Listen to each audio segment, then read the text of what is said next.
నేను అందుకే ఈ రియల్ ఎస్టేట్ జాబ్ చెయ్యమ్మా చెయ్యమ్మా అన్న చెయ్యమ్మా ఈమె కూడా నన్ను కూడా అంట. ఎక్స్క్యూజ్ మీ మ్యామ్, ఎస్ రావచ్చా? రండి. మేము రియల్ ఎస్టేట్ కంపెనీ నుండి వచ్చామండి. మా దగ్గర చాలా వెంచర్స్ ఉన్నాయండి, ఓపెన్ ప్లాట్స్. ఓకేనా? ఇప్పుడు చాలా తక్కువ రేట్ ఉందండి. మీకు తెలుసు కదా, ఔటర్ రింగ్ రోడ్ సైడ్ కొంటే అది ఇంకా చాలా ఎక్కువ అవుతుంది. ఇప్పుడు మీరు ఒక 5 లక్షలు ఇన్వెస్ట్ చేశారనుకోండి, అప్పటికి మీకు అది 25 లక్షలు 30 లక్షలు అవుతుందండి. సో మీరు ఇన్వెస్ట్ చేస్తారా మేడం? మరి అంత ప్రాఫిట్ ఉన్నప్పుడు నువ్వే ఇన్వెస్ట్ చేసుకోవచ్చు కదా. నేనా? ఏంది ఇట్లా అడుగుతుంది? నా శాలరీ కొంచెం తక్కువ మేడం, అందుకే. ఎందుకు కూడా తక్కువే. మేము లోన్ ఇప్పిస్తాం మేడం తక్కువ ఉంటే. అదేదో నువ్వు తీసుకోవచ్చు కదా లోను. నన్ను లోన్ తీసుకోమంటారు ఏంది? అంటే నేను కొంచెం జీతం పెరిగిన తర్వాత తీసుకుంటాం మేడం. మేము కూడా జీతం పెరిగినాకనే తీసుకుంటాం.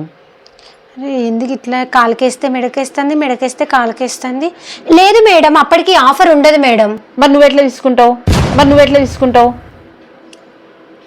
ఇప్పుడు ఏం చెప్పాలి నేను?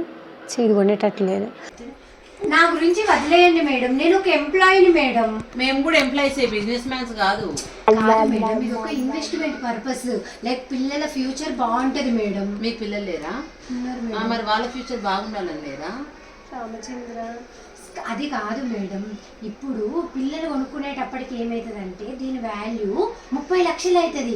మీరు కొనిపెట్టిండ్రు అనుకోండి 5 లక్షలలోనే అయిపోతుంది. సేమ్ నీకు కూడా అంతే కదమ్మా. నువ్వు కూడా అదే 5 లక్షలు కొనిపెడితే నీ పిల్లలు కూడా 30 లక్షలు అవుతాయి కదా, నువ్వు కొనొచ్చు కదా. ఎట్లయినా కొనిపించాలి. అది కాదు మేడం, ఇక్కడ మస్తు వెంచర్స్ అవుతుంది పక్కనే మొత్తం. ఇప్పుడు పొలాలలా ఉంది కానీ మస్తు వెంచర్స్ అయితే అక్కడ చాలా బాగుంటుంది. మీ పిల్లల ఫ్యూచరు, మీ ఫ్యూచరు చాలా బాగుంటుంది. అక్కడ రిసార్ట్ ప్లాన్ కూడా ఉంది మేడం. ఆ రిసార్ట్లో మంచిగా వీకెండ్ వెళ్ళి అట్లా రిలాక్స్ అవ్వచ్చు మేడం. మీరు అంత ఫెసిలిటీస్ అంత బాగున్నప్పుడు నువ్వు కూడా రిలాక్స్ అవ్వచ్చు కదా కొనుక్కొని. మాకు వీకెండ్ కుదురుతుందా మేడం? మీలాంటి వాళ్ళ దగ్గరకు వచ్చి మేము ఇట్లా కొనిపిస్తేనే కదా మేడం మాకు ₹1 వస్తుంది. మాకు కూడా అంతే అమ్మా, అసలు కుదరదు, అంత డబ్బులు కూడా లేవు. వీకెండ్ అక్కడ రిసార్ట్ ఫ్రీ మేడం. ఫుడ్ అక్కడ మంచిగా ఉంటుంది, అది మీరు వండించుకోవచ్చు. అక్కడే మనిషి ఉంటారు. తర్వాత అన్ని మన ఇట్లా న్యాచురల్గా పెరిగే ఏంటి కూరగాయలు, తర్వాత నాటుకోడి, అన్ని రకాలు ఉంటాయి మేడం. ఏదంటే అది వండించుకోవచ్చు మేడం.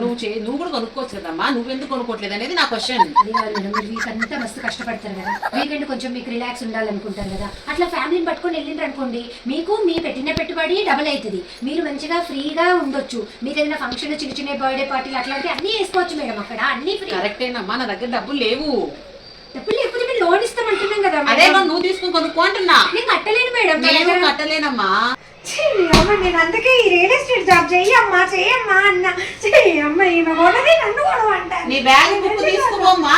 నాకేమొద్దు మేడం, అది కూడా మీరే ఉంచుకోండి, నాకేమొద్దు.